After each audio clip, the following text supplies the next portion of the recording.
When I was young,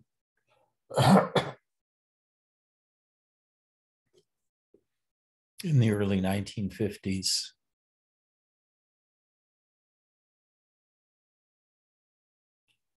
I had a grandfather named George who lived with my grandmother across the street from me.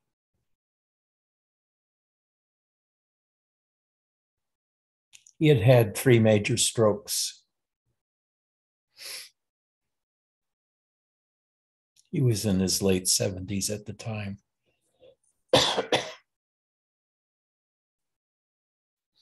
And his right side was partially paralyzed.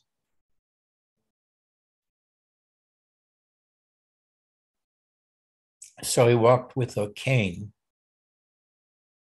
that had four legs and a little platform at the bottom so there you could put something in them when he walked.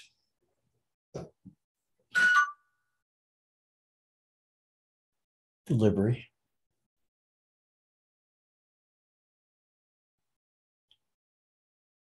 And he always had something in it when he walked, which was a beer bottle.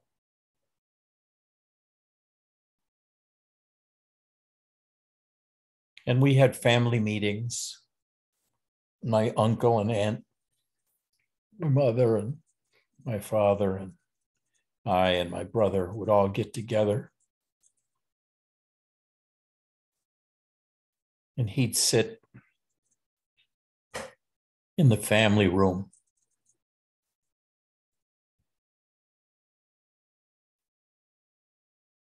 And he'd say very little because he couldn't be understood. He got frustrated when he'd talk and nobody would understand him. So mostly he was silent. But every hour or so, he'd get up and walk to the kitchen and get a cold beer.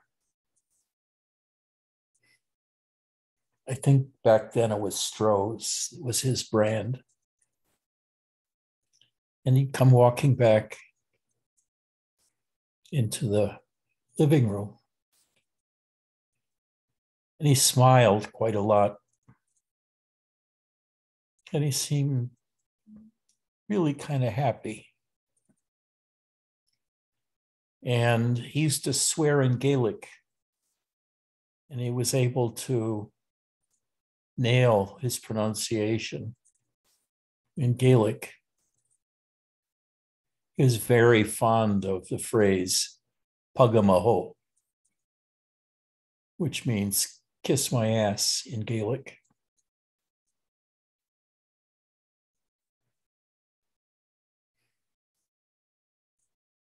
Every time he said pugamaho, he'd laugh a little bit, knowing that we understood, and it was in Gaelic.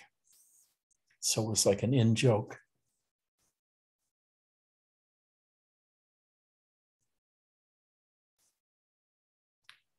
But nothing else seemed to bother him.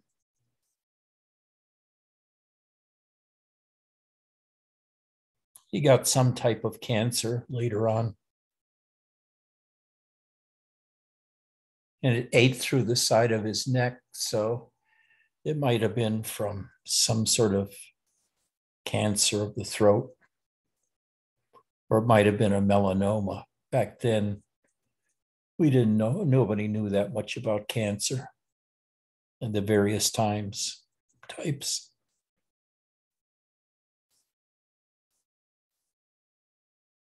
He gradually melted away. But all I remember is George with a very sweet attitude. He'd get upset sometimes and say pugamaho. He got upset about, I don't know, because he couldn't communicate it. But mostly, he had a very level temper. And always around him, I felt comfortable.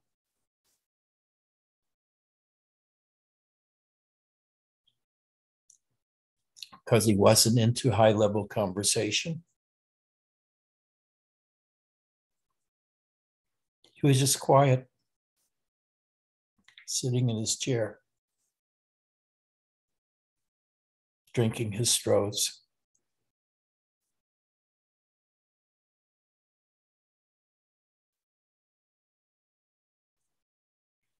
And there was a kind of peacefulness about him.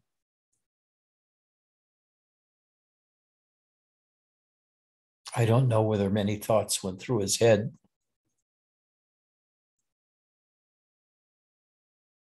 It didn't seem like it.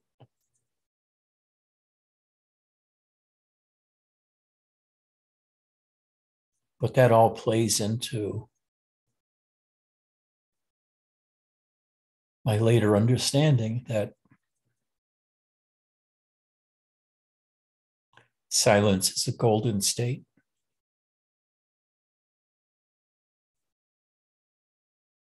I really have to warn you. It is so very, very, very, very easy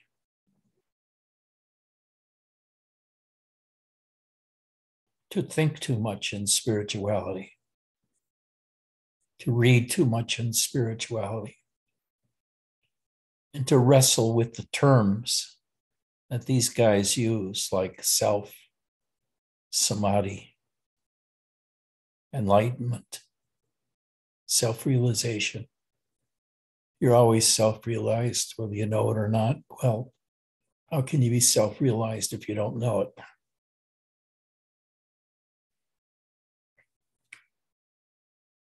And the value of silence, that this or that about silence. Ramakant, one of Nisargadatta's students, wrote a book, and he talked about the highest state, his self-realization, how he summed it up in a short phrase: the selfless self. What the fuck did that mean? I had no idea.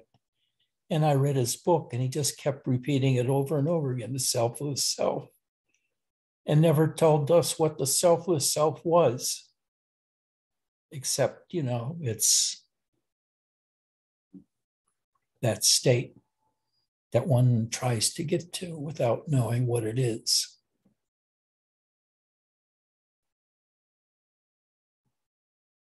And there's so much confusion. Spiritual teachers tend to write so much and talk so much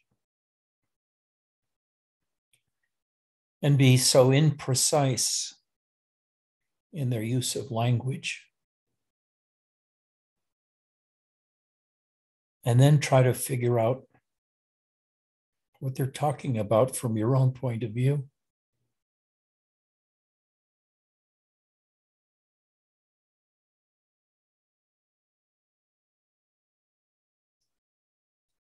I read a long time ago some of Jan Essman's books,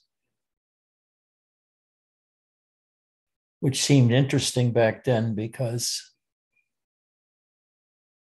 he seemed so knowledgeable about all the terms in Eastern philosophy.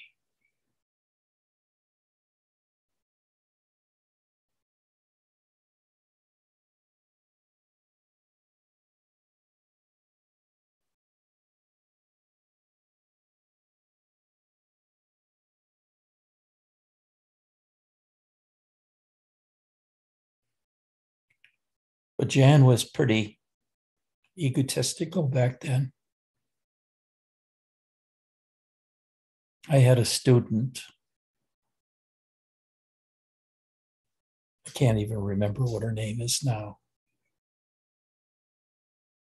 who I used to talk to quite a bit because I enjoyed talking with her and seeing her kids.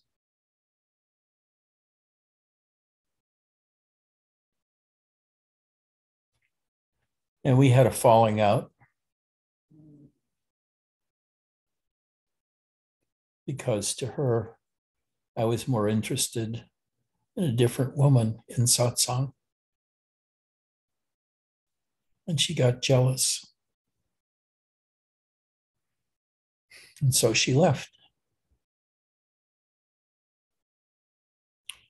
And I went to Korea about this period of time where I was made the number one American teacher of Shogei Buddhism, and given that title by the Shogei order in Korea. Big ceremony. So when I got back, she was talking differently than when we used to talk together.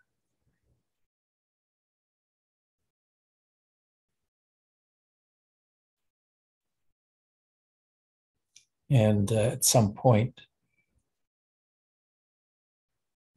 Jan said to me, and we didn't talk, we wrote emails. How do I feel, he said, now that I've taken your prize student, your foremost student, away from you?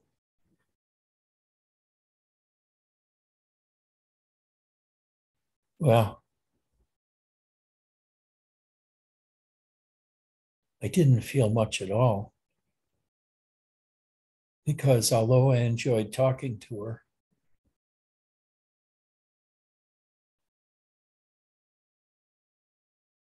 I wasn't very attached to her at all.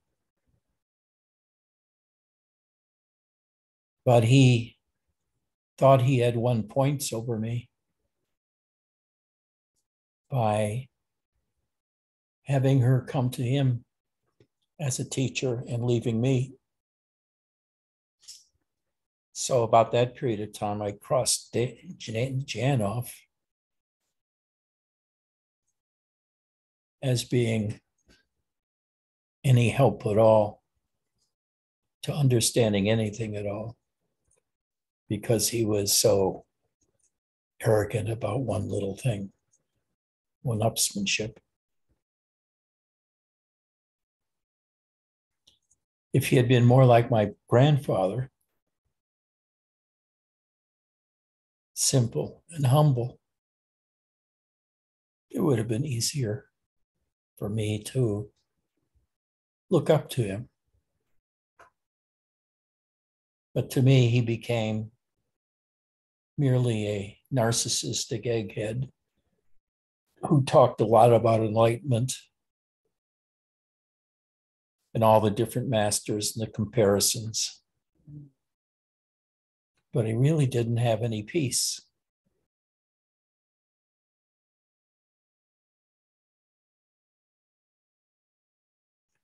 And he was fighting for approval or recognition or something like that.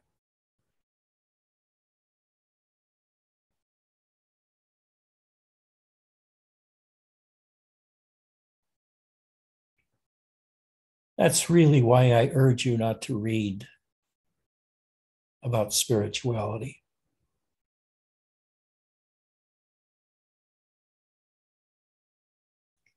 There are too many ideas there.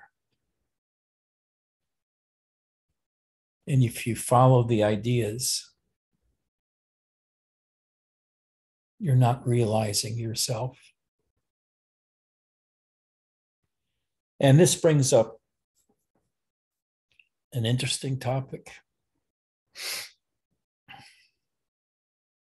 Like, to me, there are two different kinds of ends of the spiritual path, of the bhaktic path of love and surrender. There's God realization as the end, where you realize the life force inside of you.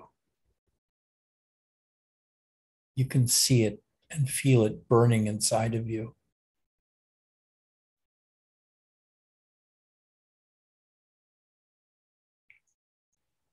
And because of the power of that life force that you feel within you and how it comes to you with overwhelming power.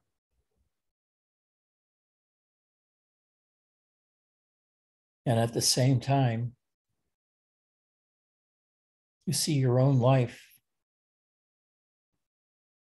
as embodying that same God within you. And he becomes like your big brother guardian.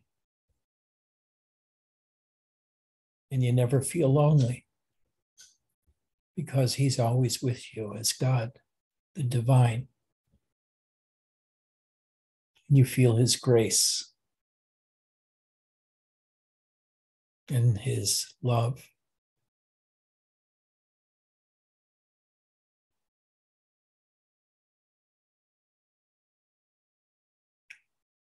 And the other kind of endpoint, instead of God realization, I call self realization,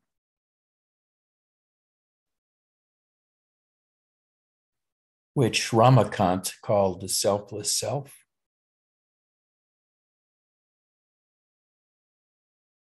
Another calls it, many others call it different things.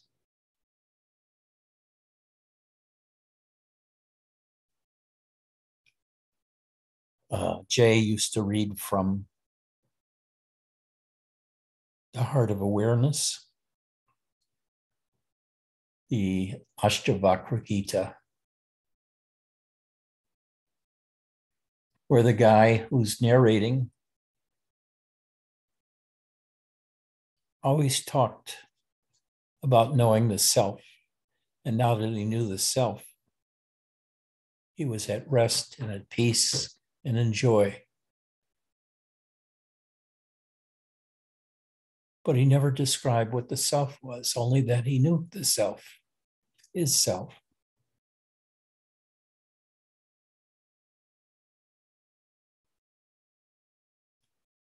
And Ramana is notoriously unclear because he was surrounded by Hindu pundits who all the time asked him to read so and so, somebody or another in the past. People would read to him from them. And he would say, that's my experience too.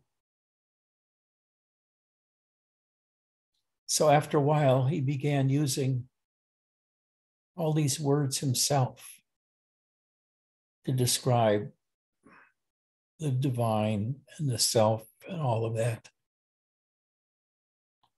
And to me, he was totally not understandable. He's just talking in rarefied Sanskrit terms that, and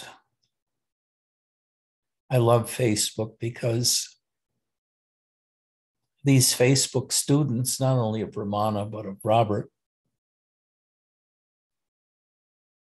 and Nisargadatta, are very fond of quoting, providing short quotes from the master.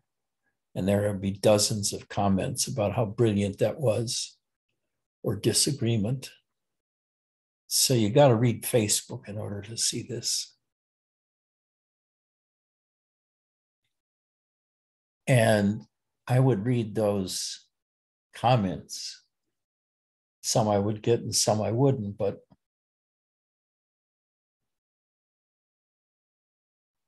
I couldn't understand why people read Facebook in order to pick up quotes of Nisargadatta, Robert, or Ramana, or Lakshman, or some of the other ones, when they were just one paragraph sayings It was all jangled. It was like having 10,000 quotes on pieces of paper in a hat. And each day you picked out 3 of them and contemplated what they meant. It's a very inefficient method for understanding anything about anything. But one thing became clear with Robert and also with Sun Sansanim,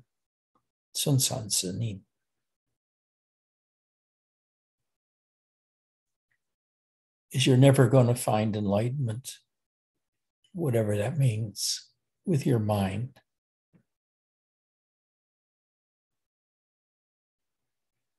And then to say that the mind has to be transcended, well, it sounds good. It doesn't tell you how to do it.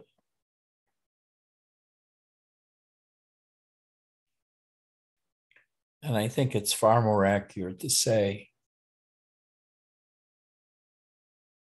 you have to get prior to your mind and stay there.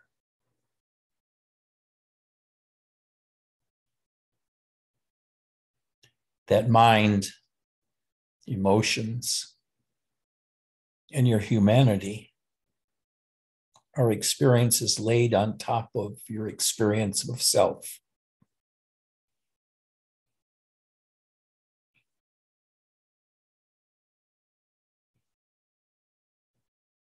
So, what is the self?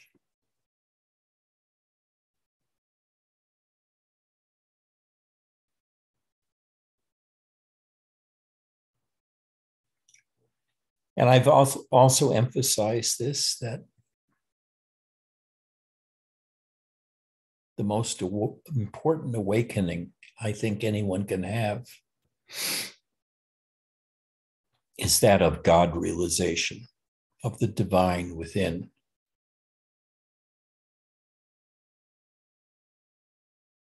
Which is the experience of the life force within you.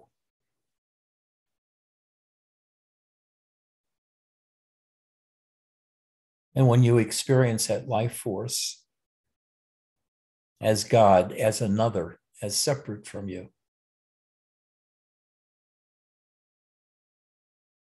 you become a bhakta,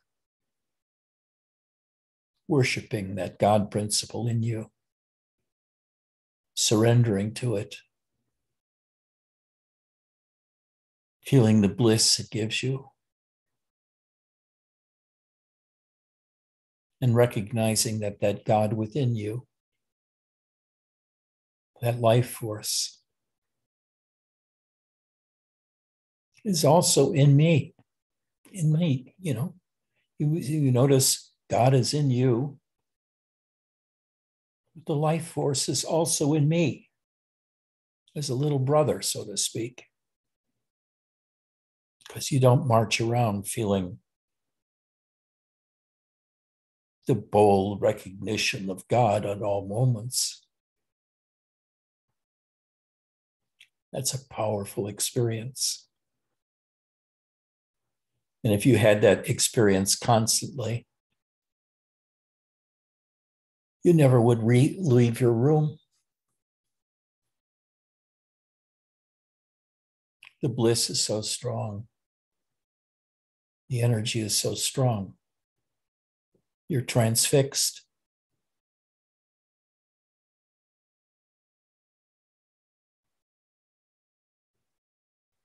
This is only one type of self-realization. Because what you realize is there's a life force in you and all other sentient beings. And it's the same for all of you, all of us. The only thing that differs is the senses that you're equipped with compared with what that other sentient being has. Whether it's a hummingbird, a mole, an insect, with 100 eyes, a salamander, a monkey. And you know, in a very large sense,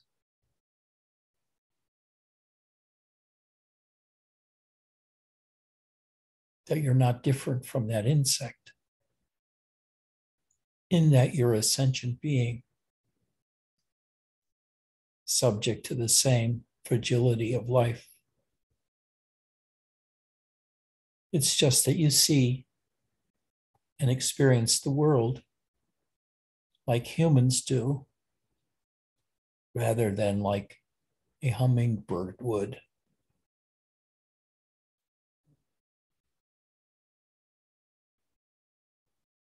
And that makes one humble. You're no different from a house cat or a squirrel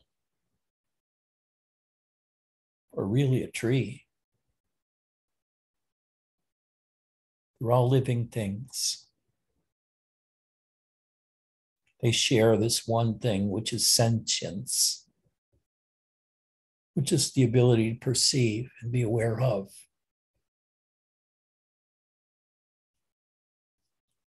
You all have this awareness. Just the instruments that are given to your body determine how you experience or what you experience in the world. And with people, they have a trap that I don't know how much the others share. Which they have is the mind, the personality. Even two physically identical twins will be somewhat different in how they experience life, how they experience the life force, if they realize God or not.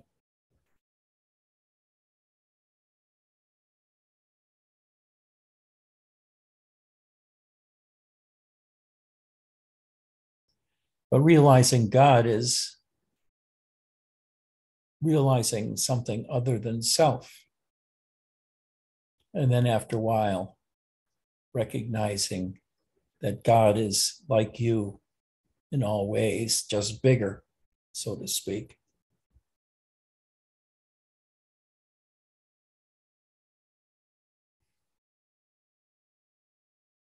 So, what about the other awakening? The big one called self realization. What the hell is that? And you know, I struggled for many years to understand what the experience of self realization was like. Because many teachers say, you're already self realized. So there's nothing to do, nowhere to go.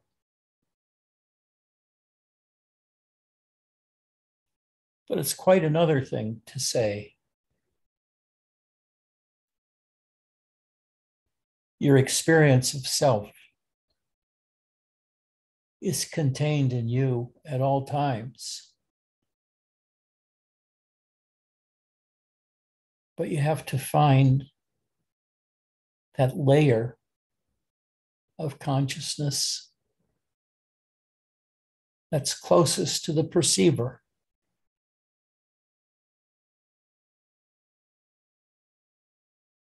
Identify with that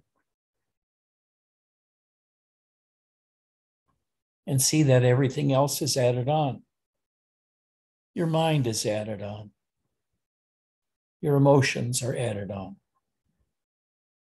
Those are things created by your environment and your education, your upbringing. And we've all become too smart. We know too many things.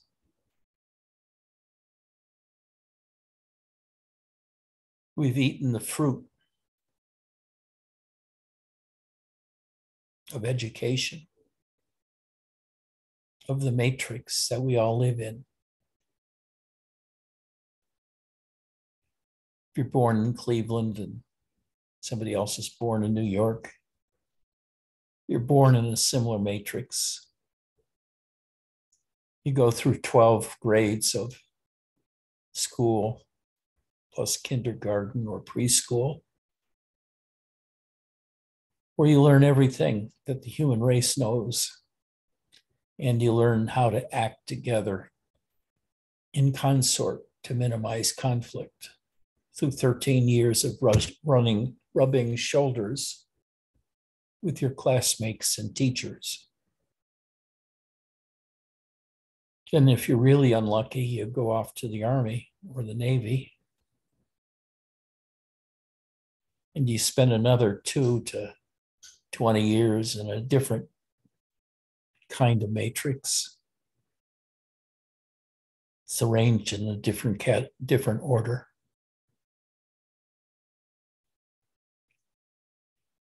But the matrix, which is that total bundle of thoughts and understanding and growth that you've gone through, has gradually squeezed you into a smaller and more confined individuality.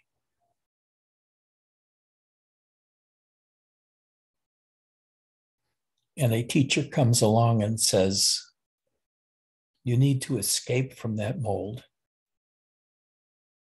and realize you're one with the universe, that you're omniscient, all-powerful, eternal, live forever, don't die. And they even call what you are as the unborn.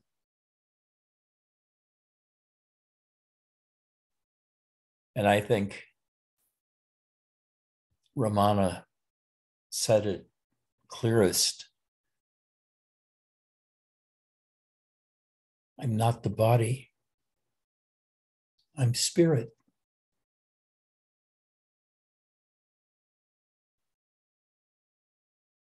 But what a discovery. And how differently it affects you, depending on how it hits you.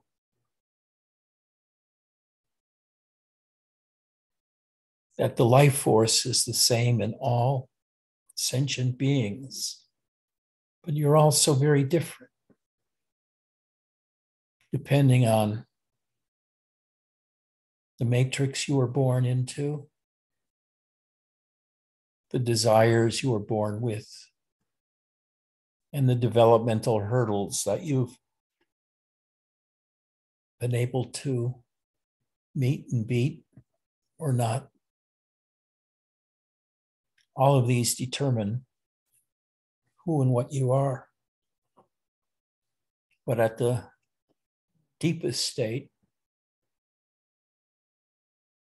when you experience both you and the external world without thinking or even wanting to think, allows you to experience the matrix in an entirely different way. Because the matrix, which is the everyday life world that we live in, is totally a matter of thought, of mind. But if you watch your mind long enough and see that it's just thoughts, and the thoughts are rather repetitive, and you think about the same themes all the time, you become separate from the mind. And instead of that world that your thoughts and imagination creates, or the world that of the matrix that was imposed on you by others,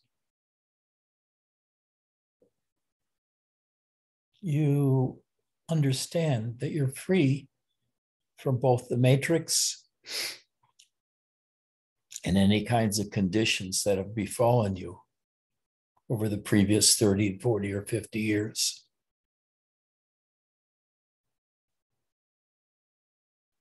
What you are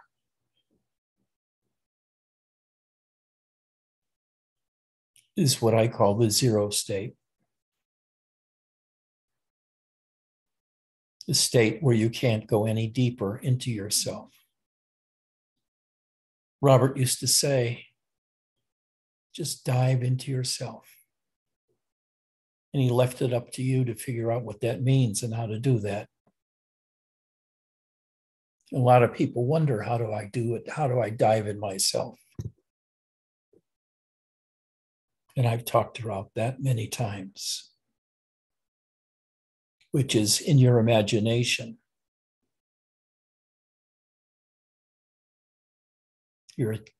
You turn your attention around in your imagination, in the area of the eyes, and you look within at the eye level into where your brain would be. And you'll see darkness permeated by light because light hits your eyelids. And even though you're not seeing because your eyes are closed, the pinkish redness is there. So you see the darkness and you see the light from this, whatever light sources are outside, going through your lenses. And it appears that the darkness within is permeated by light. And the strange thing is, after a while, even when it's pitch black and no light hits your eyelids anymore, you can continue to see the light within, the light of consciousness.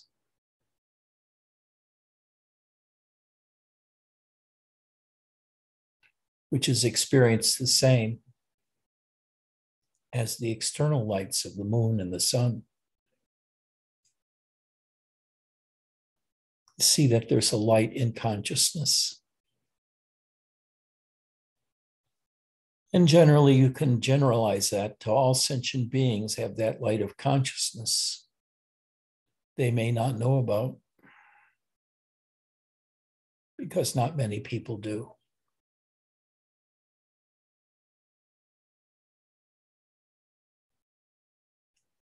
But the real turning point comes when you become a bhakta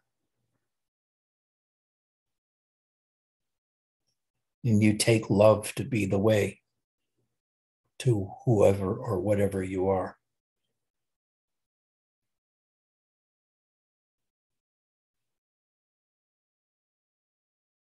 Whether it's because you fall madly in love with another human, or madly in love with nature or a tree,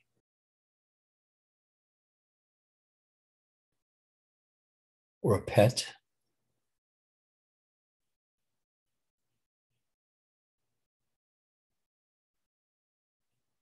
And I've always had a pet that I've loved deeply. And over a period of 50 years or so, they've almost all died. And each death is so deep, so heartrending. It breaks me open. And that's exactly what's needed to have your heart broken open over and over and over again, until it really knows what it's like to love others, because out of that love for others comes the experience of loving God as the life force within you and within the others. You can't have a cat without being able to feel the life force in them and to feel a love for them that comes with the familiarity of loving a cat or a dog, horse, camel, pet snake. Having a pet like that fosters a kind of realization experience that love is in them too, that life force is in them too. Both cats and dogs so easily express how much they love you. And it's so easy to love them back because of it. That's when you begin writing on Facebook that cats are more divine than humans, which is true because most humans aren't able to feel that love for others because of having the life force within them. It's easier, though, loving a cat or a dog because you don't have the usual relationship you have with other people, where there's a lot of giving and getting.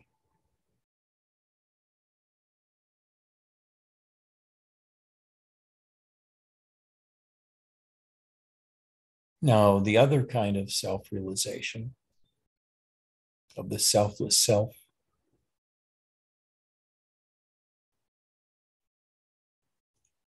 which is of being in the self state, where you realize that you're yourself, can be obtained without having God realization come first. And there are some authors, I think one of them is Jan, who talks about that as enlightenment without bliss, when you just recognize yourself in yourself, what you call the self to yourself or feels like the self to yourself, but without bliss. And then he talks about enlightenment with bliss, which is having both states, self-realization and God realization, which become combined into one.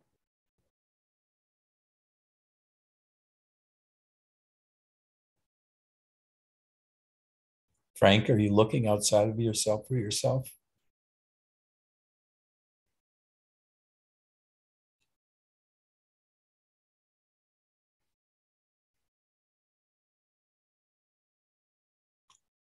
Really, though, I believe both are necessary to complete your path in life. And after you complete both God realization and self-realization,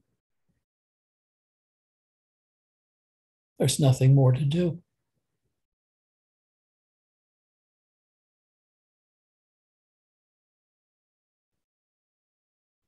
You finally completed what you've been put on the world to do,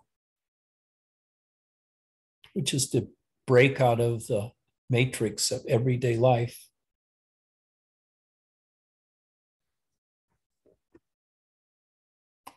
and realize there's a deeper part of yourself than the one that's busily engaged in living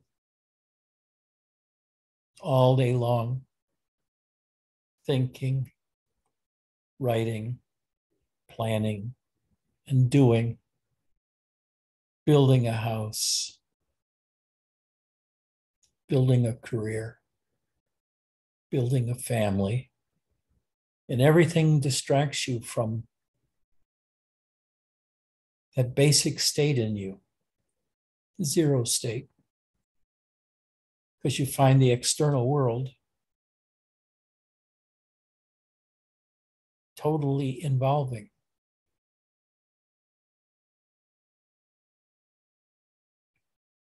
But that stopped for me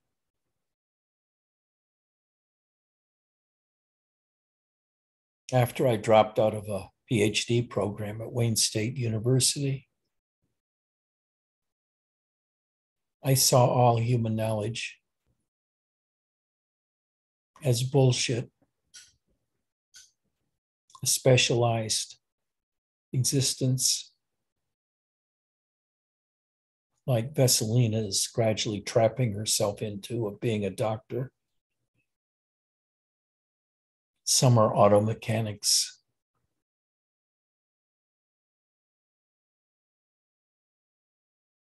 Others are whatever theirs is. And not being able to feel the freedom of going from the actively engaged with the outer world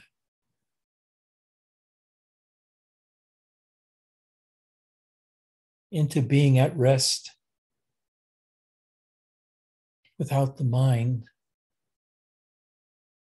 in the inner world. In an inner world where there may be thoughts, but they seem so distant, you don't pay them any attention. And instead, you just rest in yourself and your own existence.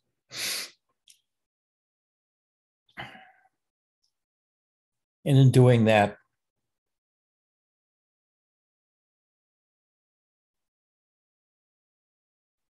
finding God realization eventually, and the coming of bhakti and surrender.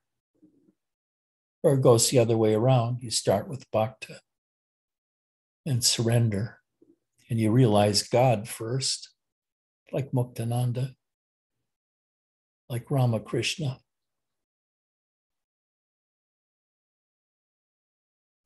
And both of them really didn't want to partner with the selfless self.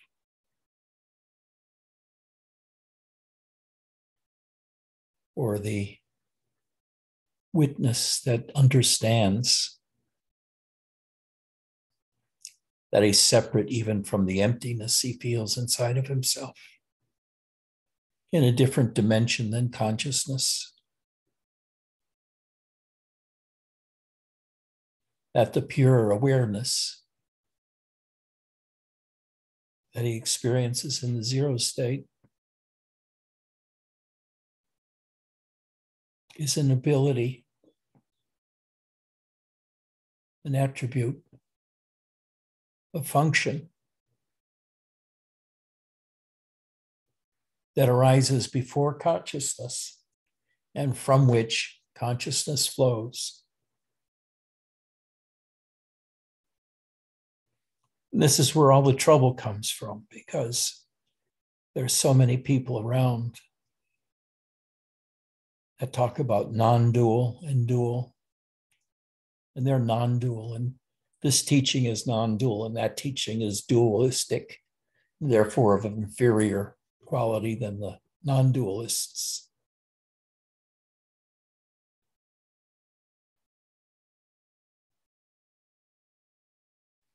But that's only because you think too much. And you think dualistic or non-dualistic are labels you should pay attention to. And for the life of me, I would never use either of those terms.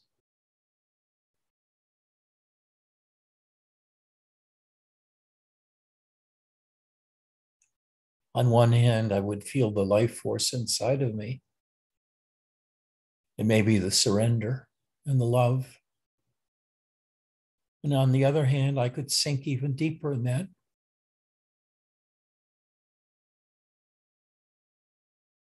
To just experience myself as awareness without any mental movement whatsoever. Now,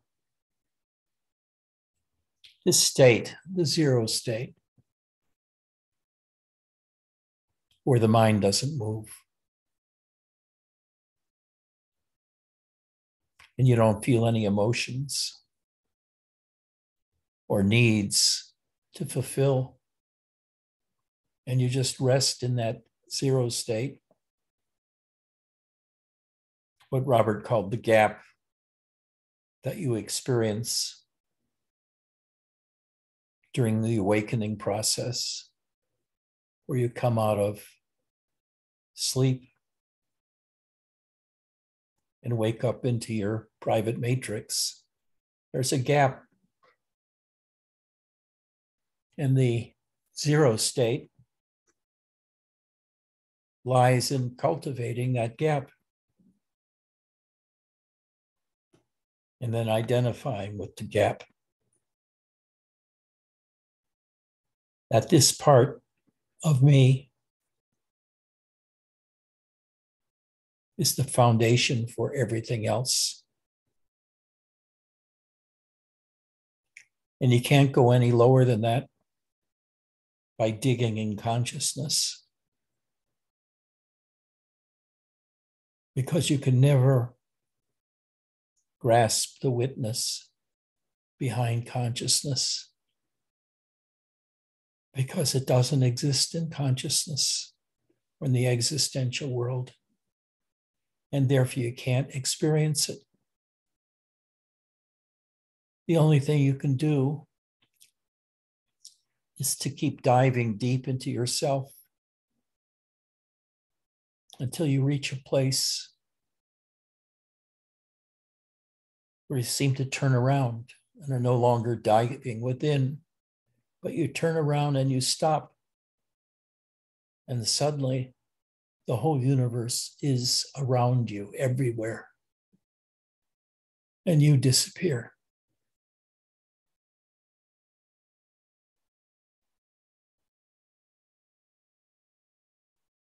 You've gone entirely through consciousness and gotten to its bottom. And at that point, your awareness turns around automatically when it's reached the bottom. Turn around and everything changes. The light within, the darkness within disappear.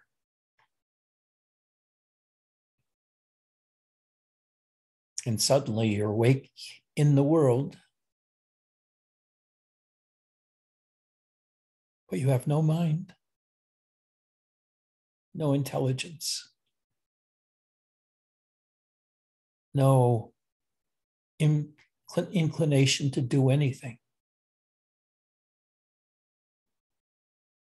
And what you can do is you can feel the life force in you, but you don't even worship it anymore. It's just there. And you notice the bliss and enormous power you had during God realization.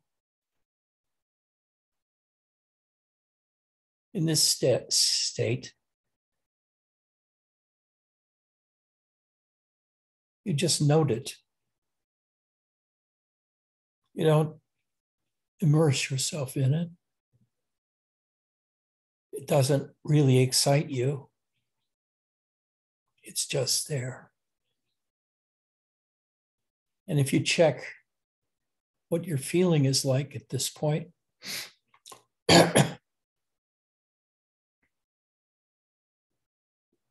it's more like the deepest peace imaginable.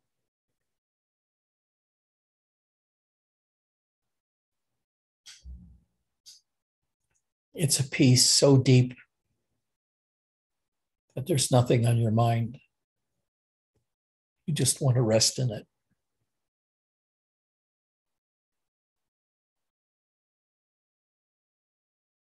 It fills you with peace. And even though God realization is contained in this state, and you can see both the unity and the separation of the God from you, it's just noted. It's no longer taken as a big deal.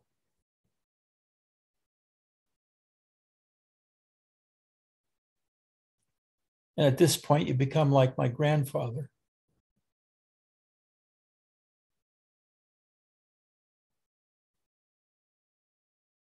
Somebody may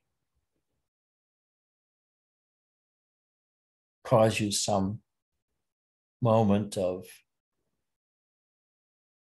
irritation, and you voice either in Gaelic or English, kiss my ass. That's about it. That's all that the situation has elicited out of you. You're not in a life and death struggle with your parents or your siblings or your children over control or domination or any kind of transactional thing. You've got out of transactions altogether to pure existence.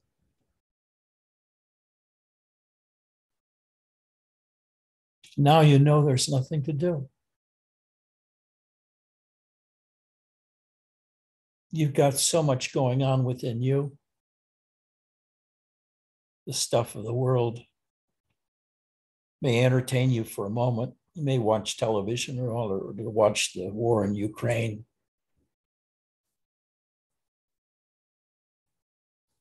Or which school has been shot up yesterday or a few days ago. But really doesn't touch you. You may feel at times brokenhearted about the war in Ukraine or the kids being killed in the school. But deep down, it doesn't touch you anymore.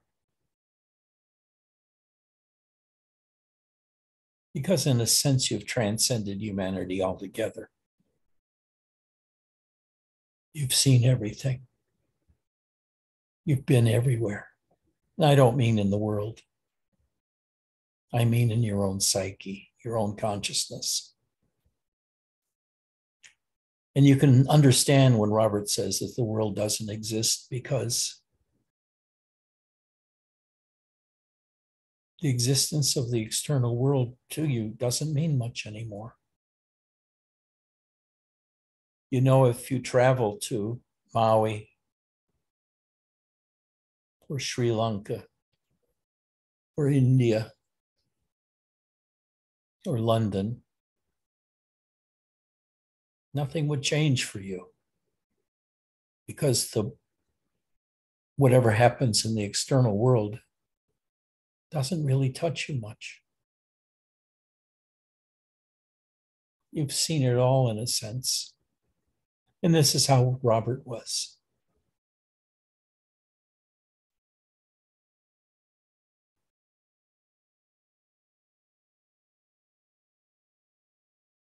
It didn't matter to him where he lived.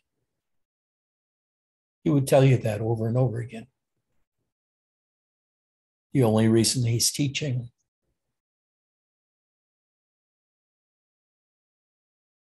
is because his family needed money. And he was getting money from the students.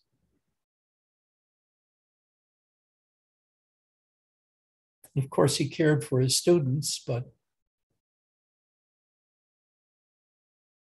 he didn't have that heavy identification with the role as teacher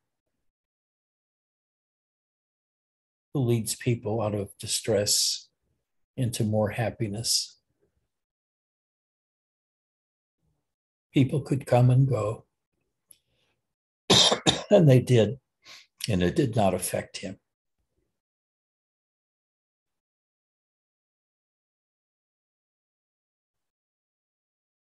He was both God realized earlier in life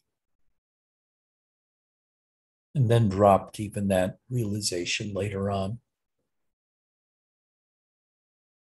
when it became a more moderate thing or more less important thing than living in the zero state, where there's no longer attachment to life or death, or even the life force. It's still there. You know it's there. But I'll go back to my bottle of beer and just relax. Maybe outside underneath some large trees.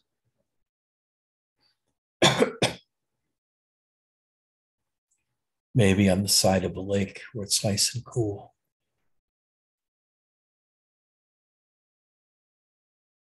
To be at rest and not have to do anything anymore is a profound state. And even if you have to continue doing, because you're not that place in life where you can just relax, quit, at least you have a relatively much deeper peace than most people, with the knowledge that the world doesn't mean that much to you anymore.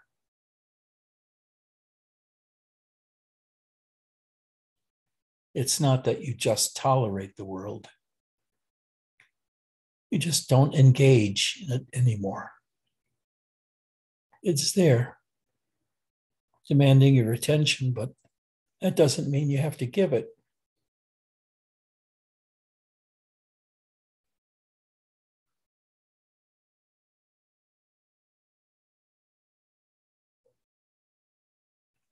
What I try to do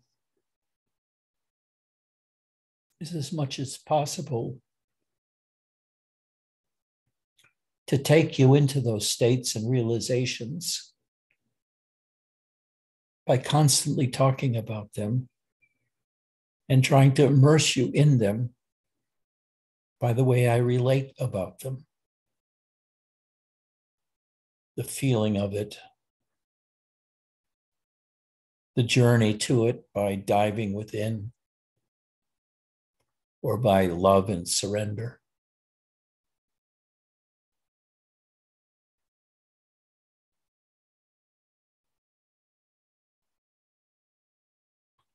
And when I say the zero state, take it with a grain of salt, because anything that can be expressed in words is really delusional. But it's a kind of delusion that may get you to stop thinking and get you just to learn how to relax into yourself.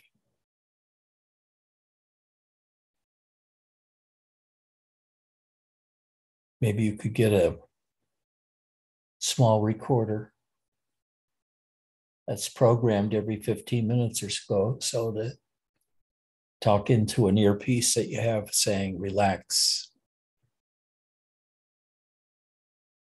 Just totally relax.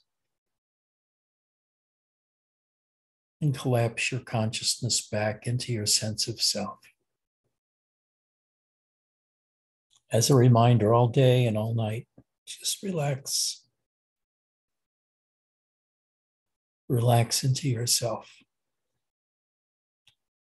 If you do that, you won't ever really need God realization. It's only when you continue to be active in the world that God realization is more or less essential to later on letting go of everything into that zero state of nothing moving.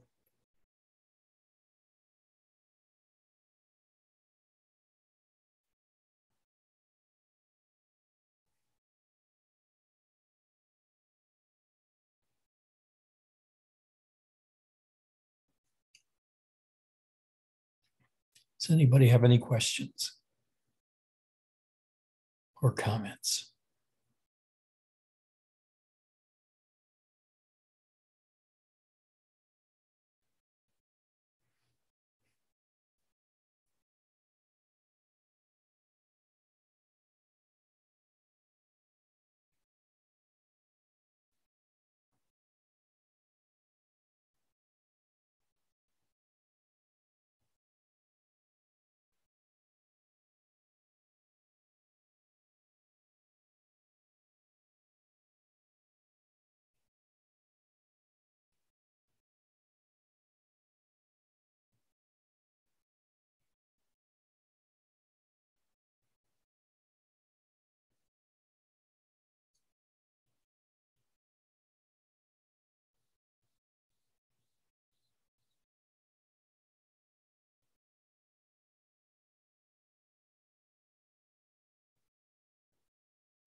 Well,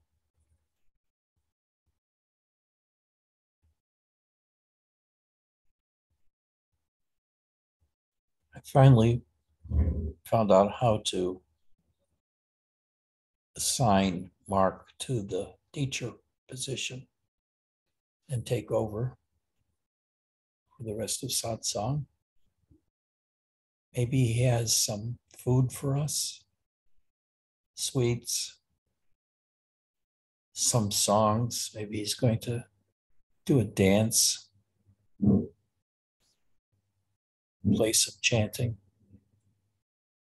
whatever. I love you all. I love you, Ed.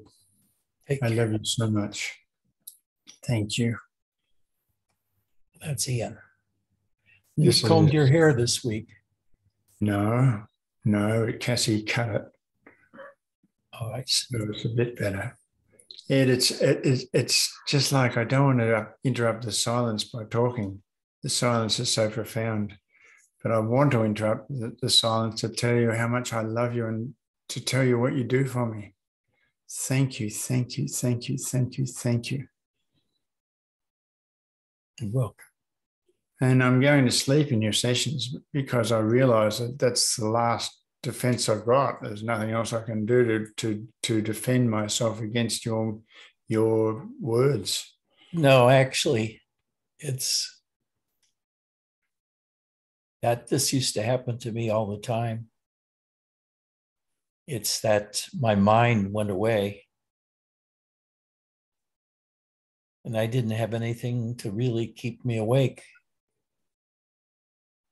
And the kind of sleep I went into was one of just being aware of the most basic area of myself and just being there. Because if somebody called my name, I would be right there. So you're just not in the conscious state anymore. You're still there though. And you can call it sleep because it feels like sleep, but it's not really sleep. Yeah. You're doing good. Maybe I can do what Egerman does and lie down and do it properly. But yeah, it's kind of annoying, but I know that your words are doing the job. They're doing what you were intending them to do. So in that sense, it's not important. It's just showing up, just being here and having the experience. Yeah. Yeah. And you talk about the other masters and what they said, and I think about what you say, and all the masters are doing the same thing. They're just holding space. That's all. But it's me. I have to have the willingness to get out of bed and come here and sit. So it's ultimately up to me.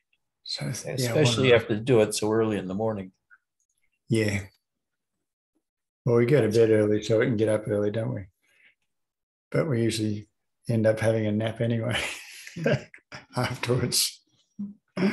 Yeah. Reiki is in Hungary, I believe, and um, Vesselina's in Bulgaria. And it's late at night in Bulgaria, I think. Yeah. So we got all the time zones here.